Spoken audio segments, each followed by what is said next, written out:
Hello girls, it's me, Billy. I think there's a little glare on my glasses, but bypass that. This is the best light I could get in the house. But yeah, I want to give you guys a little update on my frozen embryo transfer update. I had went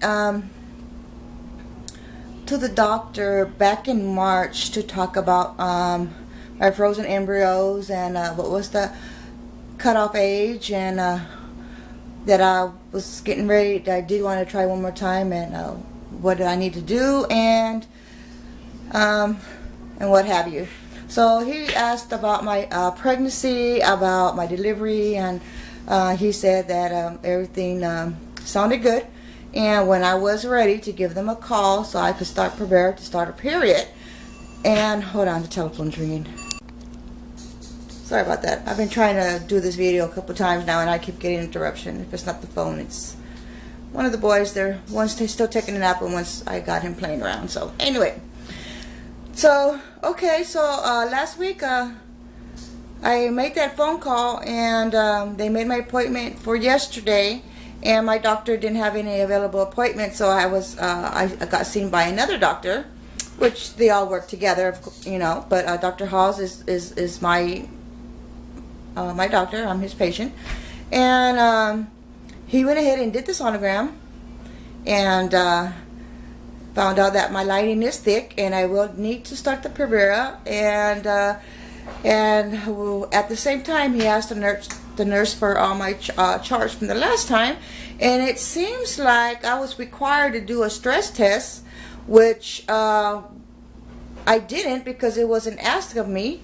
And turned out that that it was required. It was one of the requirements, and he don't know how I got through that. So I was arguing with him the fact that, I mean, why are you asking of me of this now and you didn't before? He goes, well, I don't know what happened before, but you need to talk to the head RE to get clearance from him, because he doesn't want to see me go through the cycle and then get canceled at the last minute. You know, this was something that they overseen the last time. The person in charge and getting all this information didn't, I guess, didn't get it because I wasn't asked for it. So I talked to the head doctor today, and I did let him know that if I would have known all this from the beginning, I probably would have had all this done. I wouldn't have had the sonogram, so that would have been an extra charge, and then the visit, and then, you know, so he went ahead and waived the sonogram yesterday. He didn't charge me for today's visit, but he did charge me for yesterday's doctor visit. It was $60 versus $150 plus his $120. So he went ahead and waived all that, and he did stress that I do need to take the exercise treadmill stress test. Without that, I would not be able to do the transfer. And another thing is,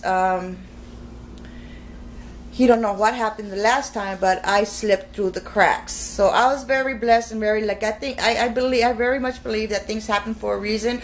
I'm not sure if I'll pass the stress test because I'm not in the best shape since I gained some weight since then.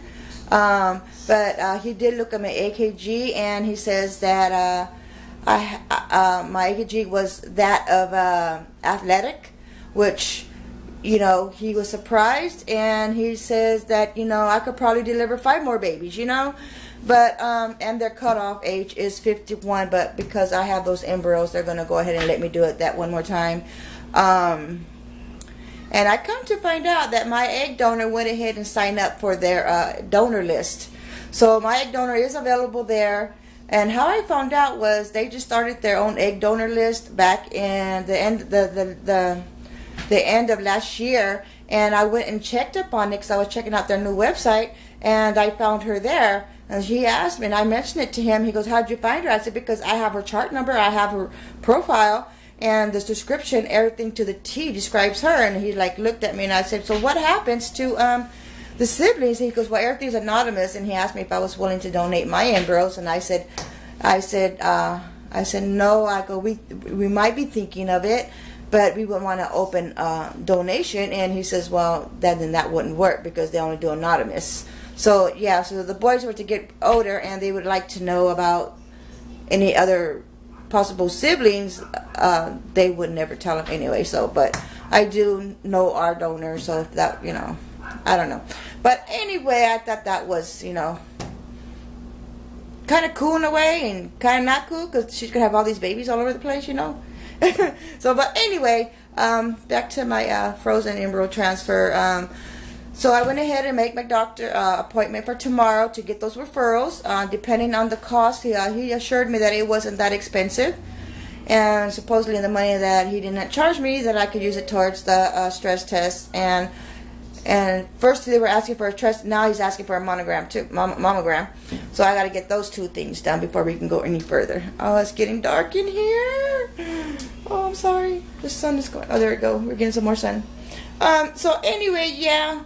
So everything's going to be put on hold until I can get that taken care of. And I did ask if I didn't pass. Definitely, well, no, there won't be no frozen embryo transfer. So I'm hoping I do pass, and fingers crossed, and I do it. So I'll update you guys. I probably after the stress test, or if I find something,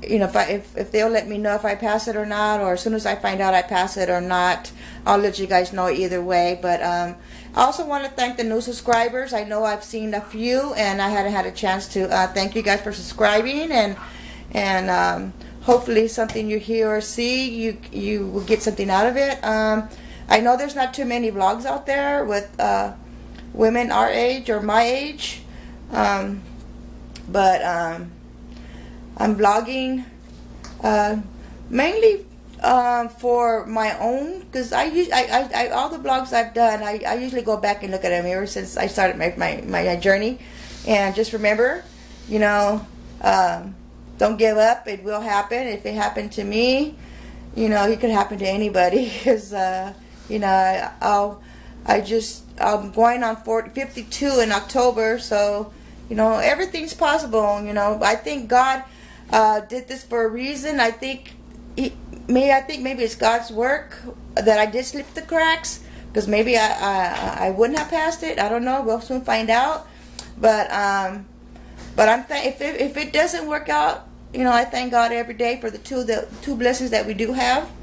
So if it doesn't work out, I mean, I'll be a little upset, because then I'll have to figure out what I'm gonna do with my embryos, because I feel like they're over there waiting for us, or waiting for someone, or they're in limbo. That's how I feel. They're in limbo right now, and you know, it's us women, we can feel it, and the men, they like, you know, they don't see it, they can't touch it, they can't smell it, they can't do anything. So it's out of sight, out of mind. And us, well, me, I feel like they're in limbo right now, so I want to see what happens there. But yeah, I'm gonna go ahead and do the stress test and do what they're asking for, and if it all goes well, then we should have something going on next month, because I'm not sure how long the test takes. And if any of you ladies out there have taken a stress test and pass or not pass, you can give me some feedback. I appreciate it. But yeah, that's it. I don't want to make this too long. So thank you all for subscribing and watching my vlogs and following my journey, and I really appreciate it. And thanks again. Bye.